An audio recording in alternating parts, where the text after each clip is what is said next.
환난에서는 인내합니다 라는 제목으로 같이 은혜를 나누고자 합니다. 내가 아무리 열심히 노력해도 안 되는 게 있습니다. 여러분, 이 사실을 반드시 기억하십시오. 내가 아무리 열심히 해도 안 되는 게 있어요. 그 안 되는 하나가 분명한 것이 이겁니다. 내가 아무리 열심히 해도 비난당하고 고발당하는 것은 피할 수가 없습니다. 내가 아무리 경건해져도 벗어질 수 없는 것이 무엇이냐면 끊임없이 우리를 짓누르는 이 죄책감입니다. 사실 열심히 노력하지만 그 가운데 끊임없이 고발당하고 비판당하는 이 자리는 사실 율법의 자리이긴 한데 율법과 같은 세상의 이치가 우리에게 그대로 있는 거예요. 그래서 사람이 뭡니까? 우울증에 걸리는 겁니다. 한 전문가가 우울증을 한마디로 이렇게 정의했습니다. 지독한 실망으로 인한 미움을 감추는 게 우울증이래요. 우울증 걸린 사람 100% 거의 그 마음에 실망감과 좌절감이, 그래서 사실 미움까지도 있는데 그걸 감춘 거예요. 그 감춘 게 나를 너무 무겁게 만들어 버린 겁니다. 사실 실망뿐이겠습니까? 그렇지 않아요.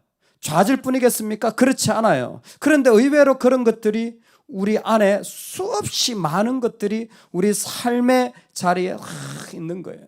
한 분이 그 요양원에 가가지고 할머니들 있잖아요. 이렇게 치료를 하는데 깜짝 놀랐대요.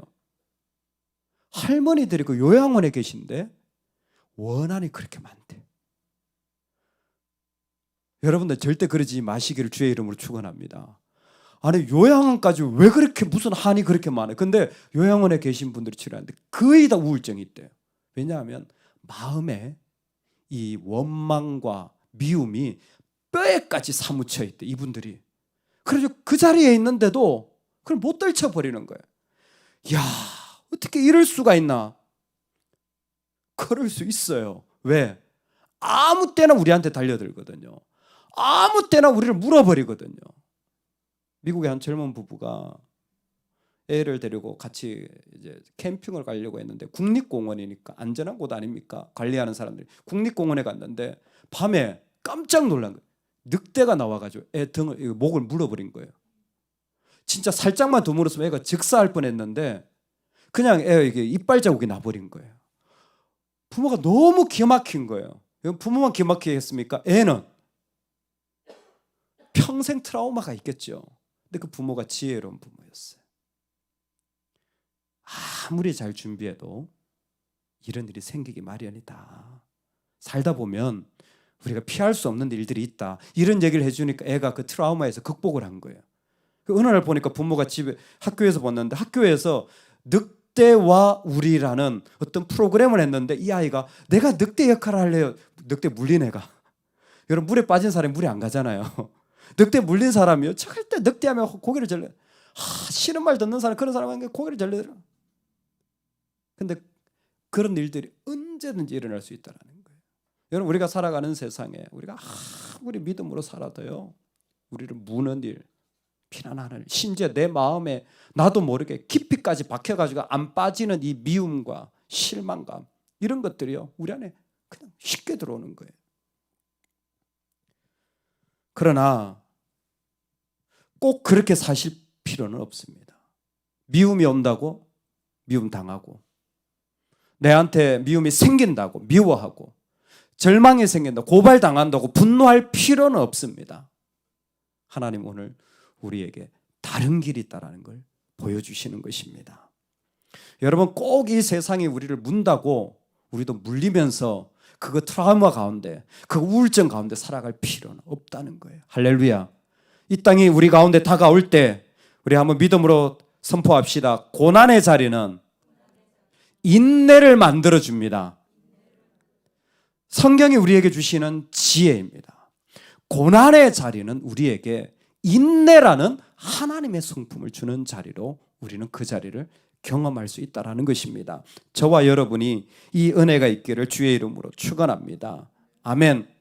힘들다, 어렵다 그러고만 있으면 그 자리가 하나님이 만들어가는 자리인 것을 우리는 쉽게 놓쳐버리는데, 하나님이 말씀하시는 이 말씀으로 우리한테 도전하는 게 뭐냐면, 너에게 믿음이 있다면 환난은 반드시 인내를 낳게 되어 있다라는 거예요. 근데 이 환난이 우리가 만든 환난이 아니라는 거예요. 이미 율법과 같은 세상에 그냥 와서 물고 고발하고 가만히 있어도, 아니 내가 믿음 생활 잘해도 끊임없이 나에게 달려와가지고 그렇게 흔들어 버릴 때에, 왜 이러지? 내가 믿음이 없어서 그런가? 왜 그러지? 저 사람 왜 저한테 그렇게 하지 말라는 거예요. 뭐예요? 이 자리는 하나님 나한테 뭘 만들어 주실 기회? 인내라는 걸 만들어 주실 기회라는 거예요. 왜? 우리한테 없거든요. 왜냐하면요, 인내는요, 제가 제일 좋아하는 표현입니다. 인내를 생각할 때보다 말다 생각나는 것 같아요. 인내는요, 믿음을 펼친 모습이에요. 우리 가운데 믿음이라는 게 있잖아요. 나 믿음이 있는지 없는지 모르겠어. 근데 이거를 쫙 펼쳐보면 그게 인내예요. 그러니까 믿음과 인내는 하나예요. 인내하는 사람이 결국은 가지는 게 뭐냐면, 환난은 인내를, 인내는 연단을, 연단은 소망을 이루는 줄 아니라. 그래서 믿음의 끝이 소망이거든요. 인내의 끝도 똑같이 소망으로 갑니다. 왜 소망으로 가게 되어집니까? 왜냐하면 이 사람이 앞으로 잘 될 것이라는 것 때문이 아니에요. 착각하지 마십시오. 일은 더 잘못될 수도 있습니다. 그런데 이 환난이 인내가 되어지는 이유는 한 가지예요. 왜냐하면 우리가 인내할 때 그 속에는 내가 하나님의 일에 참여하는 일들이 일어나기 때문이에요. 믿음을 하나님이 우리에게 주시는 원리입니다. 그래서 환난을 당할 때 그 사람이 인내를 하게 되면요, 하나님이 주시고 하나님이 경험하시고 하나님이 역사하시는 것을 그 삶의 자리에 그는 경험하게 되며 고백하는 자리로 가는 거예요. 우리가 하나님 앞에 나아갈 때에 우리가 무엇인가 이 땅에 있지만, 사실 하나님은 우리를 부르셔서 그 시험과 어려운 가운데도 있지만 우리에게 이렇게 말씀하십니다. 베드로전서 1장에 너희가 이제 여러 가지 시험으로 말미암아 잠깐 근심하게 되지 않을 수 없으나 오히려 크게 기뻐하는도다. 여러분, 시험이 기쁨이 어떻게 됩니까? 시험은 시험이지. 힘든 거죠. 어떻게 기쁨이 됩니까? 근데 주님은 이렇게 말씀하시는 거. 왜? 너희 믿음의 확실함 때문이라는 거예요. 그 믿음이 우리로 이것을 펼쳐서 그 시간을 모두 다 믿음으로 그 가운데 나가도록 해주는 거예요. 믿음이 뭡니까? 내 안에 주님을 붙잡는 거예요. 사실 이 시험에 사로잡혀 있을 수도 있지만 믿음의 사람은 안 그래요. 정말 믿음의 사람은 주님께 사로잡혀 있어요. 여러분, 주기도문 아십니까? 주기도문에 보면 이런 구절이 있죠. 우리가 우리에게 죄 지은 자를 사하여 준 것 같이 우리 죄를 사하여 주옵시고. 여러분, 그 기도할 때마다 좀 이상하지 않습니까? 말 분명히 복잡하지 않아요. 내가 이 사람을 용서하면 하나님 나를 용서해 주세요. 근데 일반적으로 성경 원리는, 야, 내가 널 용서해 줬으니까 용서해 줘, 이게 맞잖아요. 근데 주기도문의 원리는 뭐냐면, 주님이 가르쳐 주신 기도의 방식, 삶의 방식이 뭐냐면, 네가 용서하면 너도 용서를 얻을 수 있을 거야 라는 거예요. 네가 먼저 용서하라는 거예요. 이게 조건이에요. 우리가 우리에게 죄 지은 자를 용서해 주면 하나님 우리의 죄를 용서해 주세요잖아요. 하나님이 우리를 용서해 주는 건 나중인 거예요. 왜 그렇습니까? 여러분, 여기에는 똑같은 원리가 있습니다. 나 시험을 당했어, 어려움을 당했습니다. 용서가 됩니까, 안 됩니까? 아무도 아멘 안 하시는군요. 용서가 됩니까, 안 됩니까? 용서는커녕 끝까지 요양원 가서도 그게 있더라니까요. 야, 정말 무서워. 아주 그냥 무서워. 사람이 그래요. 용서는 무슨 미움이요? 사라지질 않는 거예요. 미움이 더하면 더했지 안 사라지는 거예요. 근데 주님은 그 기도를 이렇게 가르쳐 주신 거예요. 네가 나의 제자라면, 네가 나를 믿는다면, 네가 그 사람의 죄를 용서해 주면 이라는 원리는 내가 할 수 없다는 걸 알아요. 예수님이 내 안에서 풀어주시는 것을 경험하는 자들을 말하는 거예요. 그게 믿음인 거예요. 예수님이 내 안에서, 나는 못해, 그러니까 너는 기도해. 그러면 내가 너희 안에 역사에서 예수 그리스도로 말미암아 그 믿음이 예수님으로 말미암은 그 자리로 마음이 풀려지고 그 자리를 녹여내면 하나님이 한량없는 용서의 은혜를 너에게 주실 거야. 이건 용서해본 사람만 맛보는 거예요. 내가 어거지로 하면 더 큰 상처가 남지만 믿음의 사람 어떻게 하냐면 예수님이 들어오셔서 그 마음을 풀어버린다니까요. 할렐루야. 요양원 가서도 뼛속에 없을지어다. 여러분 올레가 가기 전에 다 우리 뼈 스캔해가지고 없어질지어다. 왜? 예수님으로 풀어버렸으니까. 지금 그 얘기하는 거예요. 그 환난의 자리가 왜 안 어렵겠습니까? 많은 그 환난의 자리를 걸어가는 사람이 그 가운데서 뭐예요? 이미 예수 그리스도로 말미암아 풀어진 거예요. 예수 그리스도로 말미암아 그 가운데서 그 말할 수 없는 그 만족함을 누려나간 거예요. 그러니까 그 환난의 자리가 다시 보이는 거예요. 아, 이 자리는 지금 하나님께서 나에게 무엇인가를 만드시는 거 하시는데 그게 뭐냐면 바로 하나님이 가지셨던 인내의 마음이라는 것입니다. 하나님이 오랫동안 또 참으시고 또 참으시는 그 자리로 우리를 초대하시는 그 능력이 바로 인내의 자리였어요. 그래서 믿음의 백성들이 이 땅을 살아갈 때에 인내라는 것을 있는지 없는지를 보면 야고보서의 표현에 의하면 그 사람이 그 시련을 당할 때에 마음이 한 개인지 두 개인지를 분명하게 점검할 수 있다는 겁니다. 정말 주님으로 하나의 마음인지 아니면 다른 마음들이 있어서 두 개의 마음이 있는지, 두 개의 마음이라면 분명한데 계속 흔들릴 거라는 거예요. 계속 바람에 이 요동치는 그런 배와 같이 흔들릴 거라는 겁니다. 너는 그렇게 하지 마라. 사도 바울이 권면합니다. 너는 환난을 당하면 그렇게 하지 마라. 제가 어떻게 안 그럴 수가 있겠습니까? 힘든데. 아니야. 너는 하나님의 사랑을 받은 자가 아니니. 너에게 영원한 하나님의 사랑이 있지 않니? 네가 그 예수 그리스도로 말미암은 그 놀라운 은혜의 사랑을 받지 않았니? 그 사랑이 있으면 너로 하여금 이제는 너의 자리를 그 자리에 세우게 해준다. 여러분 우리에게 그 은혜가 있기를 소망합니다. 예수 그리스도 그분이 보여주신 그 사랑이 우리로 하여금 그 자리를 계속 갈 수 있게 해주는 거예요. 그 자리가 어디입니까? 십자가의 자리죠. 의인을 위해 죽는 것은 쉽지 않고 선인을 위해 용감히 죽는 일도 드문데 그리스도께서는 하나님께 경배치도 않고 그에게 영광을 돌리지도 않는 불경건한 자들과 죄인들을 대신해서 죽으셨습니다. 하나도 잘하지 못하는데 예수님은 십자가에서 그들을 위해 죽으신 거예요. 내가 십자가를 믿으면 그렇게 사는 거예요. 나한테 하나도 잘하지 못했지만 나는 흔들리지 않고 여전히 사랑하는 거예요. 왜? 내 십자가 때문에요. 그 사람이 나한테 잘해줘서 맞아서가 아니에요. 내 십자가 때문에. 내 십자가 때문에 나는 하나님의 사랑을 경험하는 거예요. 그래서 고린도 교회에 사랑장을 할 때 제일 앞에도 오래 참음, 15가지 덕목 중에 제일 마지막에도 마지막까지 견디느니라 인내 이야기를 하는 게 왜 그럴까요? 인내는 바로 그 안에 십자가를 품은 자들이 살아가는 걸음걸이였습니다.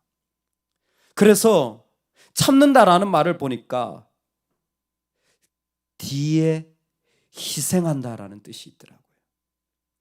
참는 사람은 나를 십자가의 제물로 바치듯 바치지 않고는 참아지지가 않는다는 거예요. 처음부터 하나님은 이 일을 우리에게 약속하신 거예요. 그래서 은혜의 사람들은 어떤 자리에 있든지 간에 어떤 늑대가 와서 물든지 간에 뭐예요? 나를 하나님 앞에 제물로 그냥 드리는 거예요. 주님, 나를 십자가에 내어 드립니다.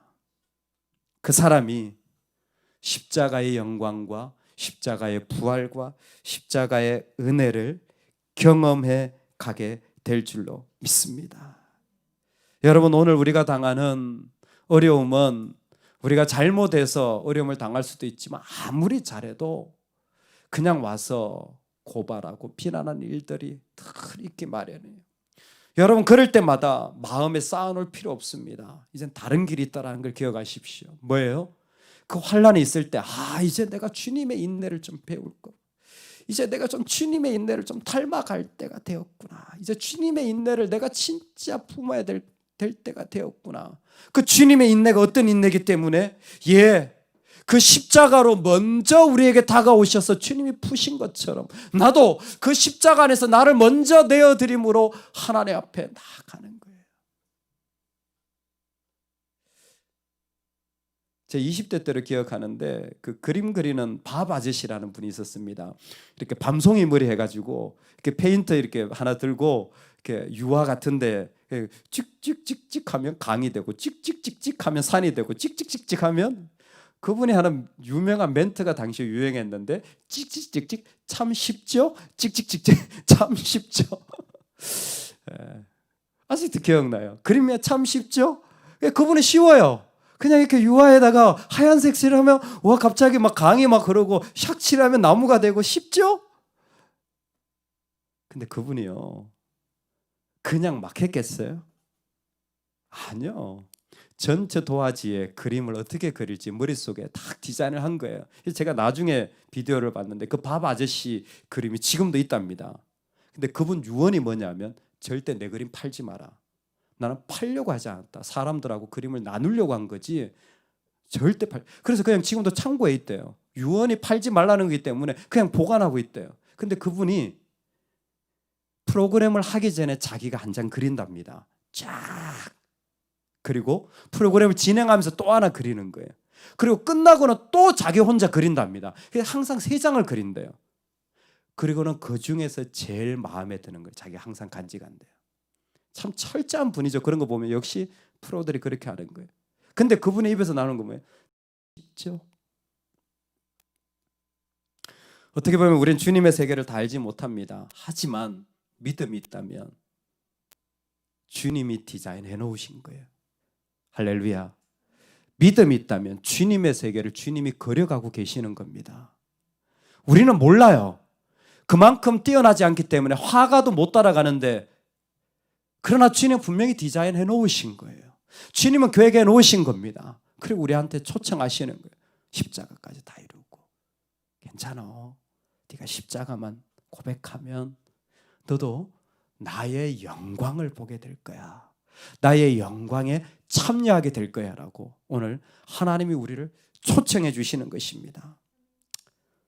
사랑하는 여러분, 이 땅을 살아가면서 하나님의 백성이 살아가는 삶의 자리는 한 가지입니다.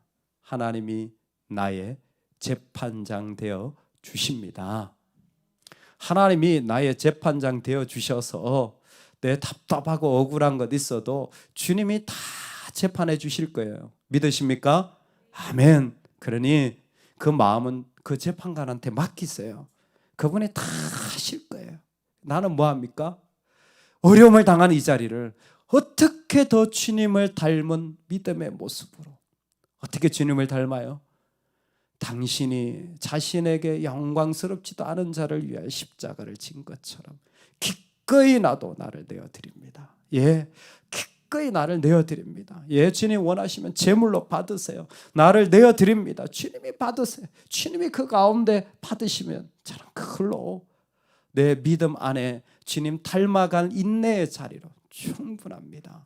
오늘 이 복이 우리 모두에게 있어서 이 인내에 나를 희생하여 제물로 드리는 이 축복이 저와 여러분에게 있기를 간절히 소망합니다. 아멘.